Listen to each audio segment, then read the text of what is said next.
Hi, இன்னைக்கு நம்ம என்ன பார்க்க போகிறோம்னா பொடலங்காய் கூட்டு எப்படி செய்கிறதுன்னு தான் பார்க்க போகிறோம். அதுக்கு தேவையான பொருள் வந்து பொடலங்காய், பாசிப்பருப்பு, கொஞ்சோண்டு கடலைப்பருப்பு, அப்புறம் தாளிக்கறக்கு வெங்காயம், அவ்வளோதான். வேறு எதுவும் தேவைப்படாது. இப்போ வந்து நம்ம பாசிப்பருப்பை வறுத்துக்கலாம். நான் ஆல்ரெடி பொடலங்காவை கட் பண்ணி வச்சுட்டேன் சின்ன சின்னதாக. இப்போ பாசிப்பருப்பை நம்ம வறுத்துக்கலாம். வடக்கில் இப்போ நல்லா காஞ்சிச்சு. நம்ம ஸ்லோ ஃப்ளேமில் வச்சு நம்ம பாசிப்பருப்பை வறுத்துக்கலாம். நான் அப்படியே கடலைப்பருப்பையும் இது கூடயே போட்டேன். கொஞ்சம் லைட்டாக வறுத்தா போதும், இல்லைன்னா வலுவலுன்னு இருக்கு. அதுக்காக தான் கருக விட்டக்கூடாது. லோ ஃப்ளேம்லேயே வச்சு நம்ம வறுத்துக்கலாம்.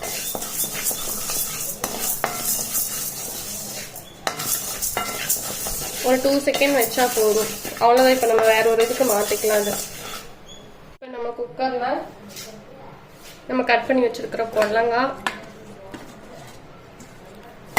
அப்புறம் நம்ம வறுத்து வச்சிருக்க பாசிப்பருப்பு, கடலைப்பருப்பு இது கூடயே போட்டுருவோம். அப்புறம் தேவையான அளவு நம்ம தண்ணி ஊற்ற போகிறப்போ. இப்போ தேவையான அளவு தண்ணி நான் ஊற்றிட்டேன். அப்புறம் கொஞ்சோண்டு மஞ்சத்தூள் இது கூடயே நம்ம ஆட் பண்ணிக்கலாம். இப்போ நம்ம இதை க்ளோஸ் பண்ணி வச்சுட்டு ஒரு 2 விசில் இல்லைன்னா 3 விசில் கொஞ்சம் குழையிட்டோம். அப்புறம் ஆஃப் பண்ணிக்கலாம். இப்போ ஒரு 3 விசில் விட்டதுக்கப்புறம் நம்ம எடுத்துட்டோம். எப்படி நல்லா குழஞ்சிருக்குன்னு பாருங்க. இந்த மாதிரி குழஞ்சிருக்கணும், அப்போதான் கூட்டு நல்லா இருக்கும். இப்போ நம்ம கூட்டு தாளிக்கிறதுக்கு இது பண்ணிக்கலாம். எண்ணெய் ஊற்றிக்கிறேன். எண்ணெய் காஞ்சது நம்ம கடுகு போட்டுக்கலாம்.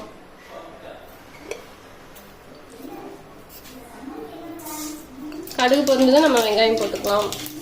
இப்போ நான் வெங்காயம் போட்டுக்கிறேன். வெங்காயம் கொஞ்சம் வதங்கட்டும். நம்ம இது கூட ஒரே ஒரு பச்சை மிளகா போட்டுக்கலாம் காரத்துக்கு. வர மிளகா வேணா பச்சை மிளகா போடுங்க, நல்லா இருக்கும். ஒரு பச்சை மிளகா.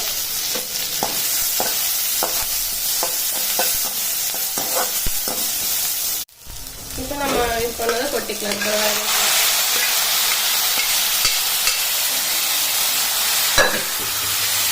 நல்லா மிக்ஸ் பண்ணிக்கலாம்.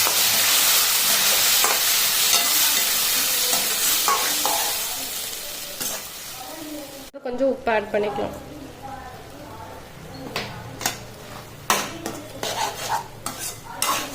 நான் இது கூட மிளகாத்தூள், வரமிளகாய் இது எதுவுமே போடல. பச்சை மிளகாவே போதும். காரத்துக்கு நம்ம எதுவும் ஆட் பண்ண வேண்டாம். இந்த பச்சை மிளகாவே நல்லா காரமாக தான் இருக்கும்.